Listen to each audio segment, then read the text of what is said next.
Inside the mind of Ted Bundy, his final 48 hours in prison. Before we dive into the darkness, hit that subscribe button, if you dare. Stories like this don't just keep you up at night, they follow you.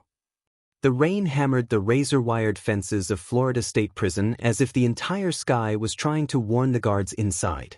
It was 5:12 a.m., exactly 48 hours before Ted Bundy would be escorted to the electric chair. But on this storm-soaked morning, prison officers weren't thinking about the upcoming execution. They were focused on something far more urgent. Bundy had requested an emergency meeting with investigators, claiming he had information that could change everything. Bundy sat in the interrogation room, wrists chained, shoulders tense, eyes scanning every corner as if calculating the angles of control he no longer had. For a man known for arrogance, today he looked like someone caught between confidence and collapse. This wasn't the charming law student the world once saw. This was a man who knew time was no longer an ally. Detective Ron Callahan entered first. He had chased Bundy's lies for a decade and knew the killer's last-minute maneuvers better than anyone. Behind him followed Dr. Lee Morrison, a forensic psychologist assigned to observe Bundy's final behavior patterns. She held a clipboard pressed tightly to her chest. This wasn't just another interview. This was an autopsy of a mind before the body was gone. Bundy leaned forward, the chains clinking. "There are things you all got wrong," he murmured. "Details that never made it into your files. You want the truth? You'll get it, but not for free." Callahan didn't blink. "No deals, Ted. You want to talk, you talk. The clock's ticking." Bundy smiled faintly, the kind of smile that had fooled strangers and terrified investigators. "Time's ticking for everyone," he whispered. The storm outside intensified, and the lights flickered as Bundy began describing locations connected to cases long considered cold. His voice stayed calm, icily precise, but there was something else: occasional tremors in his hands, an anxious swallow, a darting look toward the door. Dr. Morrison noted every movement. For the first time, Bundy's fear wasn't an act. "What changed?" Morrison asked the question quietly. "Ted, what are you afraid of?" He met her eyes, and for a moment, the room fell still. "You want the truth?" he said. "You're not the only ones who've been watching me." Callahan shifted. "Meaning who?" Bundy exhaled shakily. "The people I ran with before all of this. You think I acted alone in every moment? You think I didn't learn from someone? There are things bigger than me, and they don't want loose ends." Callahan slammed his hand on the table. "Name's Bundy." But Bundy only stared at the storm-lit window, his face tightening. "You're not listening. They're already inside. Watching." The guards exchanged uneasy glances. Bundy had manipulated authorities countless times, but this had a different energy. He wasn't boasting. He wasn't bargaining. He was warning. By noon, Bundy was escorted back to his cell. The corridor felt colder than usual, the fluorescent lights buzzing in a rhythmic hum. Guard testimonies later described him pacing relentlessly, whispering to himself, and checking the hallway every few minutes. Something had shattered inside him, some illusion of control he had kept for decades. But while the prison tried to maintain routine, tension seeped through every unit. Word spread that Bundy had hinted at accomplices, a claim investigators had never been able to prove and always doubted. Yet his sudden fear, so close to execution, made even seasoned officers uneasy. That evening, a guard performing routine rounds noticed something unusual. Bundy's cell had been meticulously rearranged. Letters, drawings, scraps of legal notes, all lined up in straight, almost obsessive rows. And in the center of his bunk sat a single folded piece of paper. It wasn't addressed to family. It wasn't addressed to law enforcement. It was addressed to someone no one expected. And when the guard opened it, the first line made his stomach drop. Because the name written there had already been dead for years. The moment the guard reported the letter, the prison's routine shattered. Within minutes, Detective Callahan and Dr. Morrison were rushed back inside the death row block. Bundy sat on his bunk, hands folded, watching the chaos unfold beyond the bars with a strange, satisfied calm, as if he had planned every reaction. Callahan held the letter carefully, the page trembling slightly in his grip. The name written at the top was impossible, a ghost pulled back into the present. To Annalise Wade. A victim from a 1974 case. Long deceased. Long buried. And long believed to be one of Bundy's earliest killings. Morrison stepped closer. Ted, why write to her?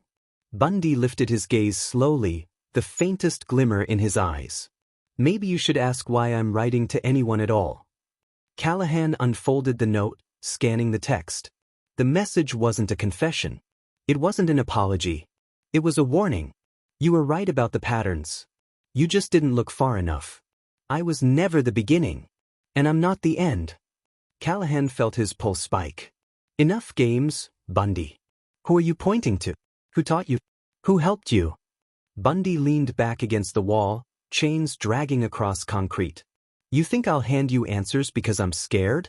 I spent my life studying people like you. Hunters. You don't want the truth, you want the story. He paused, eyes sharpening. But what if the story isn't mine?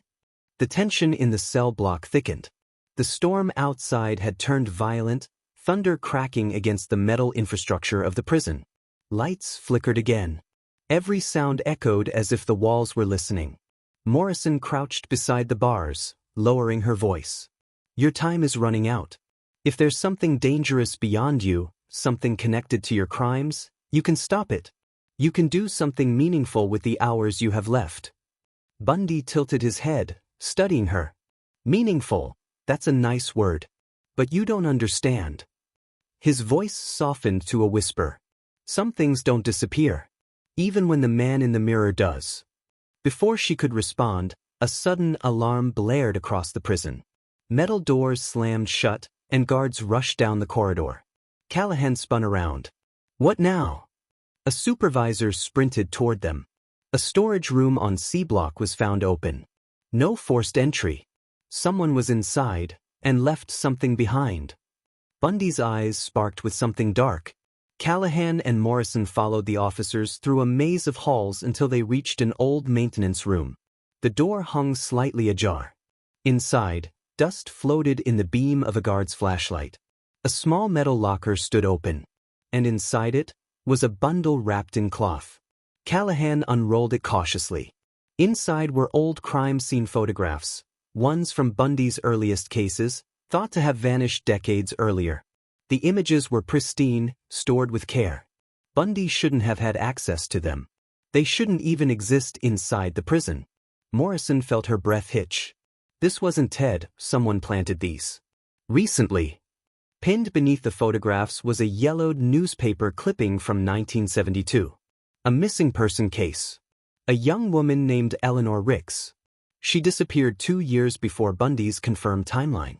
Bundy had never been tied to her. Until now. Callahan held up the clipping. Why is this here? Who knew about this case? The guard shook his head. It wasn't in Bundy's files. Callahan looked back toward death row. Then someone else put it here. Someone who wants the investigation reopened. When they returned to Bundy's cell, they found him standing, gripping the bars with white-knuckled tension. He stared at the newspaper clipping in Callahan's hand and smiled. This, he said quietly, is where your story starts unraveling. You think you know how deep it goes, but you're still walking on the surface. Callahan stepped forward. Tell us who's behind this. Bundy's smile vanished. His voice dropped to a low, shaking whisper. You won't believe me until it's too late. A sudden clang echoed down the hallway. A guard shouted from the far end. Something, or someone, had just disappeared from the restricted wing. And what they found missing made the entire prison go silent. A prison master key. The news hit the prison like a shockwave. A master key missing from a restricted wing. Not a duplicate. The original. A key that could open nearly any door in the facility.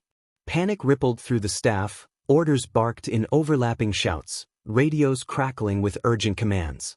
But in the middle of the chaos, Ted Bundy stood eerily silent, hands loosely hanging through the bars, watching the frenzy unfold with a look that hovered somewhere between dread and recognition. Detective Callahan rounded the corner, face flushed. How the hell does a master key go missing inside a death row unit? He pointed at Bundy. Start talking. What's happening here? Bundy's eyes drifted toward the flickering ceiling light before settling on Callahan. You're looking in the wrong direction, he murmured. I told you. I'm not the one you should fear right now. Morrison stepped forward, maintaining control where Callahan was losing it. Ted, listen. Whatever game this is, it ends now. If someone is copying your methods, still acting out some legacy, you need to be explicit. This isn't the time for riddles.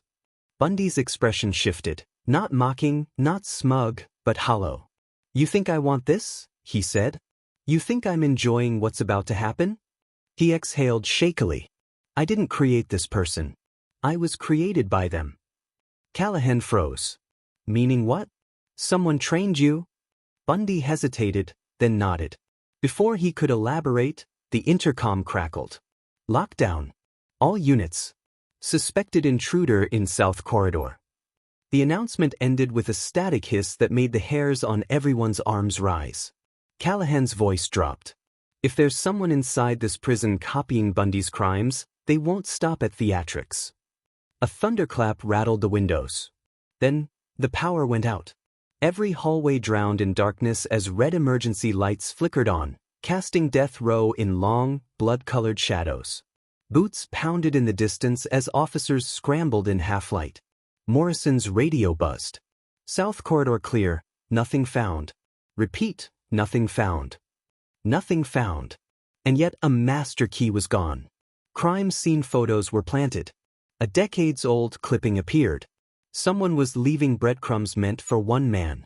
Callahan leaned close to Bundy's cell. Who is it? Say the name. Bundy pressed his forehead to the bars, breathing unevenly. He was older. Smarter. Someone who could walk into your life, your home, your mind, without leaving footprints. He studied me long before I knew his face. His eyes softened with a kind of fear few had ever seen in him. I thought he was dead. Morrison swallowed. What was his name, Ted? Bundy closed his eyes. Marcus Hale. The name meant nothing to Callahan. No file. No case. Nothing in Bundy's documented history. Before they could ask more, a guard sprinted toward them. We found something, he said, panting. You need to see it now. They followed him to a service stairwell tucked between two maintenance blocks. On the floor lay a small object glinting in the emergency light. It was the missing master key. But that wasn't the chilling part. Next to it lay a folded note. Callahan opened it carefully. You're looking at the wrong killer. Below the message was a date, January 25, 1989, the morning of Bundy's execution. Dr. Morrison felt a cold wave wash over her. He's threatening the execution or changing it. Callahan turned the note toward Bundy. Is this Hale? Bundy didn't answer. He stared at the floor, jaw trembling. Fear, real fear, carved into his features. He's already inside, Bundy whispered. He always has been. At 7:04 a.m. on January 24th, hours before Bundy's execution, additional guards were stationed. Surveillance doubled. Every access point monitored. But as dawn crept over the razor wire, something became disturbingly clear. There were no signs of forced entry. No signs of escape.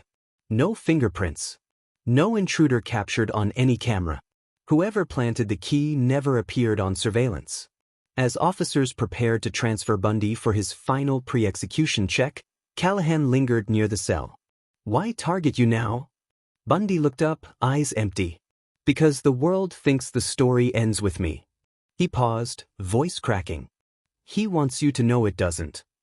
The execution proceeded at 7:16 a.m. on January 24, 1989. But the case didn't end. 3 months later, in a quiet county hundreds of miles from the prison, deputies discovered a young woman's body deep in the woods. The scene was disturbingly familiar, positioned the same way Bundy arranged his victims in the 1970s. Except Bundy had been dead for 90 days. And pinned to a nearby tree was a newspaper clipping from 1972. The same missing person case tied to Bundy. The same name, Eleanor Ricks. And written across it in black ink. I told you he wasn't the beginning. If you thought this story was intense, you're not ready for the next one. Hit that subscribe button, more truth awaits.